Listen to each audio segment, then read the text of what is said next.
Tlain se tlahtoli. What is a word? Hello. For a Nahuatl course I took in 2002, one of my first reading assignments was an article by Marianne Mithun about the qualities that words share in all languages.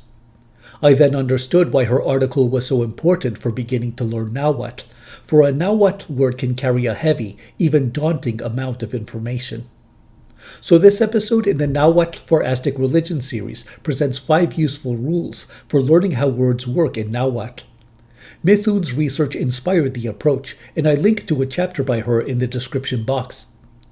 Rule 1. A word has a complete form. To start, let's look at the following examples from English. Fear can stand alone as a basic noun. English speakers recognize it as a word that by itself refers to an emotional reaction to perceived danger. In addition, it can receive suffixes to build the word into a new form with additional meaning.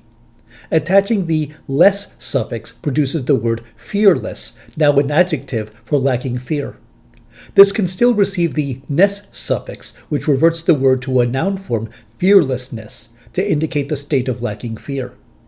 Let's look at one more English example, but in reverse. Fecklessness is a state of showing disrespect. Removing the ness suffix yields the adjective feckless, or showing disrespect.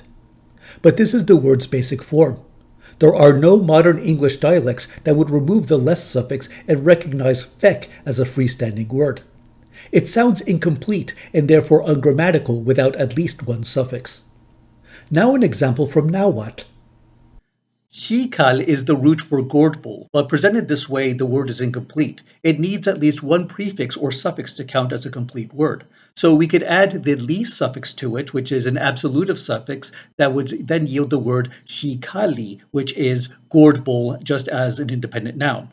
Or we could add a possessive prefix such as no, my, to the beginning of the word, so you could say no xikal, which is my gourd bowl. So either of these forms, xikali or no xikal, counts as a complete word. This noun root form can even be attached to another word base, in this case a derived verb. Xikalkoliuhki means gourd bowl curve, a geometric pattern used in ancient Mesoamerica. This is also a fully formed, complete word. Rule 2. A word can have stress rules. Many languages have regular stress patterns that keep spoken discourse in rhythm and words in distinction. Stress rules help separate words because they cue when a new one is about to start or end. Most Mayan languages stress on the final syllable, and Nahuatl stresses on the penult, the second to last syllable. Rule 3. A word has boundaries. Following from Rule 1, native speakers will know when a word is complete and therefore ready to end. In fact, languages limit how many parts can be added to a word and in what order, as we will see with Nahuatl in an upcoming episode. Rule 4. A word has spacing. A word's syllables are tightly sounded because they are cognitively combined. All the parts of a word are thought together and therefore spoken together. By extension, to separate words requires slight pauses among them, distinguishing one group of sounds from another. This excerpt on the Tlaloque rain gods comes from Sahagun's Primeros Memoriales.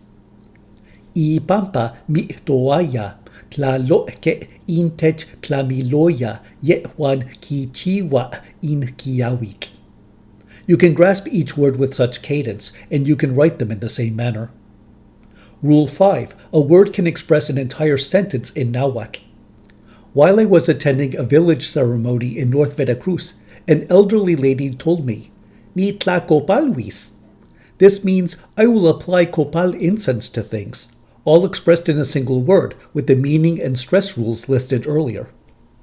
With these rules for forming words, we will make basic sentences with the person prefixes and suffixes. Join us for the next episode.